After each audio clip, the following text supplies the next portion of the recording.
ಶಿರೋವ್ರತ ಬರುತ್ತೆ. ಶಿರೋವ್ರತ ಅಂತ ಹೇಳಿದರೆ ಬರುತ್ತೆ. ಶಿರೋವ್ರತ, ಮಹಾವ್ರತ, ವ್ರತಗಳು ದೊಡ್ಡ ಗೋವ್ರತ. ಇವತ್ತು 16 ಮಾಡಬೇಕು, 16 ಸಂಸ್ಕಾರ ಸೇರಿವೆ ಅವು. ಅವೆಲ್ಲ ಹೋಗ್ಬಿಟ್ಟೇವೆ ಇವತ್ತಿನ ದಿವಸ. ಉಳ್ಕೊಂಡಿದ್ದೆ ಅವರೀಗ ನಾಮಕರಣ ಉದ್ಯೋಗ ಇಲ್ಲ. ಮೊದಲಲ್ಲೇ ಕೆಲವು ಇದೆ. ಈಗ ಜಾತಕರ್ಮಾದಿ ಕರ್ಮಗಳಿವೆ, ಅವು ಲೋಪ ಆಗಿಬಿಟ್ಟಿವೆ. ಮತ್ತು ಅದು ಪುರೋಹಿತ ಒಂದು ಸೇತನಲ್ಲಿ ಮಾಡಿಸೋದಿಲ್ಲ. ನಾಮಕರಣ ಒಂದೇ ಡೈರೆಕ್ಟಾಗಿ. ಆಮೇಲೆ ಚೌಲ, ಆಮೇಲೆ ಉಪನಯನ, ವಿವಾಹ ನಾಲ್ಕೇ ಉಳ್ಕೊಂಡ್ರು. ಉಳಿದೆಲ್ಲ ಹೋಗ್ಬಿಟ್ಟಿದ್ದಾರೆ. ನಾಮಕರಣ ಎಲ್ಲೋ ಮಾಡ್ತಾ ಇನ್ವ್ಯಾಲಿಡ್ ಆಗೋದು. ಗೊತ್ತಾಯ್ತಾ? ಅನ್ನಪ್ರಾಶನ ಎಲ್ಲ ಮುಹೂರ್ತಗಳು ಎಲ್ಲವೂ ಕೂಡ ಹೆಸರಿಗಾಗಿದೆ ಹೊರತು ಬಿಟ್ಟೋಗ್ಬಿಟ್ಟಿದೆ. ಇದು ಕೂಡ ಹೆಸರಿಗೆ ಇರೋದು. ಈ 4 ಉಳಿದಿರೋದು ಕೂಡ ಅದಕ್ಕೆ ನೇಮ್ ಸೇಕೆ ಉಳ್ಕೊಂಡು ಆಮೇಲೆ ಅದು ಹೋಗ್ಬಿಡೋದು.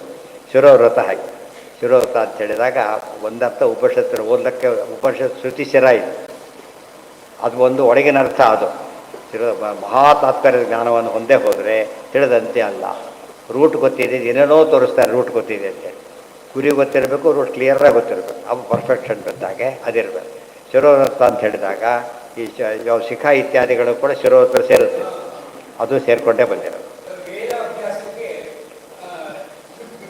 ಚೇ ಎಲ್ಲದಕ್ಕೂ ಬಿಟ್ಟಿರಬೇಕು.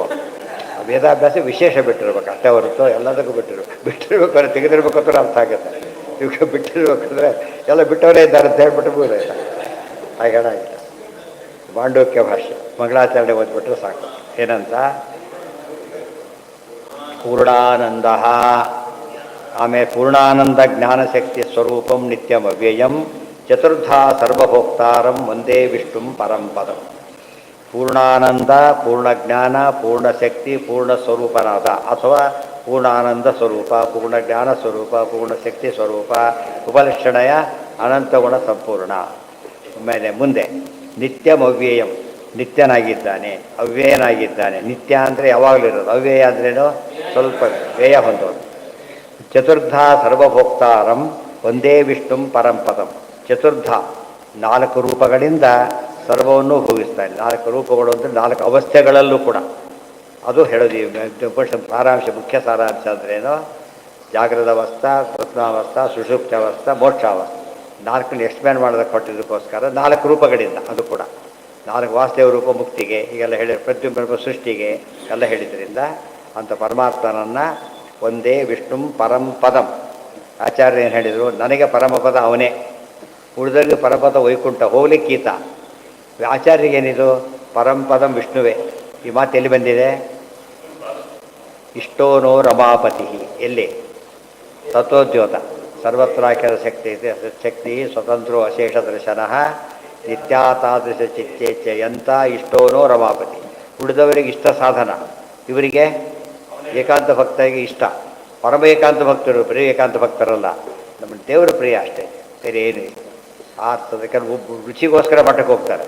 ದಿವಸ ಅಷ್ಟು ಅಡುಗೆ ಮಾಡ್ಕೊಳ್ಳೋಕ್ಕಾಗೋದಿಲ್ಲ. ಆದ್ದರಿಂದ ಸ್ವಲ್ಪ ಕೊಟ್ಟರು ಆಯಿತು ಅಂತ ಹೋಗ್ಬಿಡ್ತಾರೆ. ಅಷ್ಟು ವೆರೈಟಿ ಮಾಡೋಕೆ ಅಥವಾ ಬರೆಯೋದು ಸರಿಯಾಗಿ ಮಾಡಲ್ಲ ಕೆಲವರು ಅಷ್ಟು ಮಾಡೋಕ್ಕಂತೂ ಬರೋದಿಲ್ಲ. Occasion change. ಅದು ಮಠದ ಹತ್ರ ದೇವ್ರ ಪ್ರಸಾದ ಅಂತಲೇ ಬರಬೇಕು ಅಂತಿಲ್ಲ. ಕೆಲವ್ರು ಹಾಗಲ್ಲ. ಅದಕ್ಕೆ ವ್ರತದ ಕಾಲಕ್ಕೆಲ್ಲ ಡಲ್ ಆಗಿಬಿಟ್ಟಿರ್ತಾರೆ. ಹೇಳ್ತಾರೆ ಬೇರೆ ಕಮ್ಮಿ ಬರೋದಿಲ್ಲ ವ್ರತದ ಕಾಲಕ್ಕೆ, ಎಲ್ಲ ವ್ರತ ಮಾಡ್ತಾರೆ ಕಟ್ಟಾಗಿಬಿಡುತ್ತೆ. ಆದರೆ ಹಾಗಲ್ಲ, ಕೆಲವರು ಏನು ಮಾಡ್ತಾರೆ, ಬಟ್ ಅದು ವ್ರತ ಅಂತಂದರೆ ಅಲ್ಲಿ ಒಳ್ಳೆ ಸಿಗುತ್ತೆ ಅಂತ ಹೋಗ್ತಾರೆ. ಅದು ಮುಖ್ಯ, ಒಳ್ಳೆ ಸಿಗುತ್ತೆ, ನಮಗೆ ವ್ರತ ನಿಶ್ಚಿಂತೆಯಾಗಿ ಮಾಡ್ಬೋದು, ಆ ಭಾವನೆ ಇದೆ. ಅಂದರೆ ಒಂದೇ ಕೆಲಸ ಎಲ್ಲರೂ ಮಾಡಿದರೂ ಕೂಡ ಹಿಂದೆ ಇಂಟ್ರೆಸ್ಟ್ ಒಂದೇ ಇರುತ್ತೆ ಅಂತ ಅರ್ಥ ಅಲ್ಲ. ಅದಕ್ಕೆ ಇಲ್ಲಿ ಹೇಳ್ತಾರೆ, ದೇವರು ಇಷ್ಟನಾಗಿದ್ದರಿಂದ ಸ್ತೋತ್ರ ಮಾಡ್ತೇನೆ ಹೊರತು ಬೇರೆ ಪದ ನನಗೆ ಬೇಕಿಲ್ಲ. ಮಂಡೂಕ ರೂಪಿಣ ವರುಣೇನ ನೋಡಿ, ವರುಣೆ ನ ಚತುರ್ರೂಪ ಹೀಗೆಲ್ಲ ಬಿಡಿಸ್ಬಿಡ್ತಾರೆ. ಗೊತ್ತಾಯ್ತಾ? ವರುಣೇನ ಇರೋದು, ವರುಣೆ ನ ಚತುರ್ರೂಪ, ಹಾಗಾಗಿ ಬಿಡಿಸ್ಬಾರ್ದು. ಚತುರ್ರೂಪೋ ನಾರಾಯಣ ಸ್ತೂಯತೆ. ಇಲ್ಲೇನೋ ಬರೆಯೋರೊಬ್ಬರು, ಪ್ರೂಫ್ ನೋಡೋರೊಬ್ಬರು, ಪ್ರಿಂಟ್ ಕೊಡೋದು ಎಲ್ಲ ವ್ಯವಸ್ಥೆ ಆದಾಗ ಅವ್ರು ಮಾಡಿರ್ತಾರೆ, ಇವ್ರು ಬಿಡೋದು, ಇವ್ರು ಮಾಡಿರ್ತಾರೆ, ಅವ್ರು ಬಿಡೋದು ಆಗಿಬಿಡೋದು. ಒಬ್ಬರೇ ಜವಾಬ್ದಾರಿ ಏನಾಗುತ್ತಾಗ ಸ್ವಲ್ಪ ಸ್ಲೋ ಆಗುತ್ತೆ. ಬಟ್ ಎಲ್ಲರಿಗೂ ಜ್ಞಾನ ಇರೋದನ್ನು ಸರಿ ಹೋಗೋದು. ಇವ್ರಿಗೆ ಕನ ಇಲ್ಲದೆ ಒಬ್ಬರು ಮಾಡೋದು ಇನ್ನೂ ಡೇಂಜರೇ. ಅಷ್ಟೆಲ್ಲ ನಾಳೆ ಡೀಟೇಲ್ಸ್ ಶುರುವಾಗಿದೆ, ನಾಳೆಯಿಂದ ಮುಂದುವರ್ಸ. ಸರ್ವೇಂದ್ರಿಯ ಪ್ರೇರಕೇಣ ಶ್ರೀಪ್ರಾಣಪತಿನೇರಿತಃ ಯದವೋಚಮಹಂ ತೇನ ಕ್ರಿಯತಾಂ ಕಮಲಾಲಯಃ.